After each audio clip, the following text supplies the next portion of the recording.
po flasim për të qenit njeri mirë dhe për të falur mirësi, për të qenë empatik, për të qenë krah njëri tjetrit, për të ndihmuar. Të gjitha këto që në fakt ne kemi nevojë t'i ndjejmë, kemi nevojë edhe t'i dhurojmë. Dhe ashtu siç bëra edhe hyrjen e programit, unë besoj shumë te krijimi i asaj atmosferës dhe mjedisit në varësi të energjisë që ne japim apo sjelljes që ne japim, ajo e gjitha do të reflektohet. Historia e Sonës është shumë interesante. Sona vendosi që ditëlindjen ta bënte ndryshe 25 vjetorin, apo jo? Mendove që të jetë një fest shumë e veçantë, si asnjë tjetër. Një 25 vjetor klasik, tipik, është me shoqërinë, me familjar, një party, varet pastaj nga sezoni, nga stina, mund të jetë në plazh, mund të jetë në klub, të gjitha me radhë. Ndërkohë ti zgjodhe që të festoje me pjesëtar të shtëpisë të moshuarve. Më tregu pak si mbërrite atje. Tek ditëlindja ime ishin dhe familjar dhe shoqëri, por që ishin dhe të moshuar nga azili, pra i bëra bashkë, bëm një fest shumë të madhe, se ideja ishte që mos festoja vetëm unë, po të festonim gjithë. Dhe me qenë si ishte 25 vjetor ta mbaja pak mend, duke lidhur edhe pak me temën për këtë pjesën e mirësisë, mendoj që nis që te familja, sepse në familjen time ka qenë ligj gjithmonë respekti për të mëdhenj, sidomos për të moshuarit, edhe jemi rritur me ato tradita shqiptare, kur vjen dikush më i madh, duhet të çohesh, ti qerasësh, ti respektosh, ti përcjellësh, ti japësh ndonjë gjë me vete. Kështu që gjithë jetën jam rritur me këtë ndjenjën që do të respektojmë të mëdhenjt, mos të tallemi me më të dobtin. Kështu që kur kisha një mundësi që të bëj një diçka ndryshe, sepse për 25 vjetor, ose të paktën për gjithë të përvjetoret, njerëzit duan që të bëjnë diçka të madhe. Kështu që mendova dhe unë bëj diçka ndryshe dhe t'i ofroj mundësi dikujt që ndoshta nuk dalin shumë, se lexova disa intervista para se të shkoja aty, që ata nuk dalin shumë, kështu që thash më mirë po i marr, po dalim edhe po festojmë gjithë bashkë. Pra nuk është se kishe dikë tek shtëpia e moshuarve, nuk njihet dikë më përpara. Ishte shkova dhe i ftova, bëra ftesën tek drejtoresha. Thjesht u frymëzove, po themi, nga këto historitë që kishe lexuar dhe parë në televizor, që ata nuk dalin, kushtet e vështira, më thash, pra këto janë ato përmbledhja, po themi, me njohjen. Kam një dashuri për moshën e madhe, në përgjithësi, sidomos për ata që janë vetëm. Po, pse jo, ti bëja një ditë ndryshe, se ndoshta gjithë jetën s'ua ndryshoj dot, nuk i bëj dot të lumtur për ditë, po atë ditë po, edhe pas asaj kam krijuar dhe lidhje me 2-3 zonja, edhe kam shkuar edhe më pas, shkoj vizitoj. Mendoj që ky është një rast për shembull që mund të jepet si shembull dhe për të tjerët, se kur ndodhi unë isha pak skeptike, nuk doja që ta publikoja.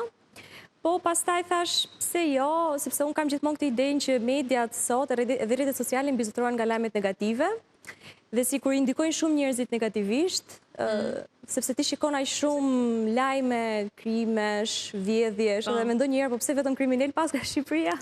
Po prit se nuk është kjo jeta ku ne po jetojmë, nuk është kjo përditshmëria apo njerëzit që ne kemi rreth e rrotull, kështu që vendosa ta publikoja dhe pati shumë pak, ndoshta fjalë madhe, po unë mora shumë pozitivitet, edhe ishin shumë njerëz që po thonin, po si të ka shkuar mendja, po se ka menduar më parë, dhe madje pas ditëlindjes time, gjatë këtij vitit fundit, kam parë edhe 1-2 persona të tjerë që kanë bërë një gjë. Nuk e dia e ndikuar apo jo, po them meqense kjo ditëlindja ime mund të bërë, ndoshta dikush, paktën sikur të ndikuar ka bërë shumë mirë, dhe ky ishte i gjithë qëllimi, sepse kur publikon lajme bamirësie, dhe po të shikoni janë dhe shumë video që publikojnë njerëz që falin para ose që ndihmojnë të tjerët, janë dhe disa njerëz që mendojnë po pse e ke bërë publike, nëse bëje mirësi në fshehtësi. Po është puna që mirësia sikur mësohet dhe nga shembujt. Absolutisht. Ndoshta ty nuk ka shkuar mendja për diçka, e shikon tjetrin, frymëzosh që ta bësh edhe ti. Edhe është për të mbytur pak të idenë që mbizotërojnë lajmet negative apo mbizotëron likësia, pozivia. Se reagojnë kështu njerëzit në rastet e dhurimeve dhe bamirësisë? Njerëzit reagojnë me drejt. Në rastin e zonjushës që kemi këtu, unë e Dortorkas dhe jam vërtet i inkurajuar nga modeli që duhet ta promovojmë në këtë rast. Fatkeqësisht ka jo pak individ të cilët jetojnë me këtë punë. Pra, jo të gjithë, por një pjesë bëjmë bamirësi me paratë e tjerëve. jo me parat e tyre.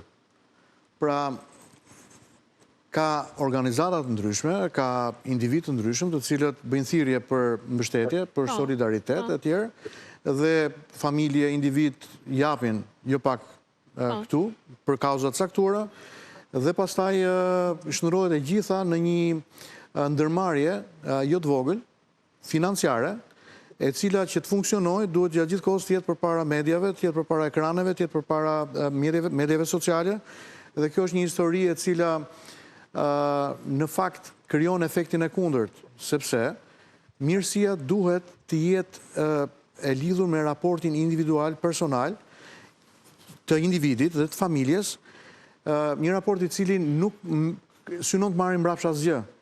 Pra, edhe është një parim tjetër biblik, që Jezusi thotë, nëse dora jote e djathtë do t'japi dikujt diçka, pra mirësi, kujdes, dashuri, ndihmë konkrete, reale, e majta dora tjetër mos ta di, mos ta marrë vesh. Vetëm kështu do të ketë vlerë. Nisur nga parimi bëni për të tjerët atë që do të donin që të tjerët të bënin për ju, ky është ligji i artë. Unë kam shkruar një libër për këtë, se cili është thelbi i ligjit të artë, e nëse gjithë do ta respektonim këtë ligj, bota nuk do të ishte aktualisht siç është sot.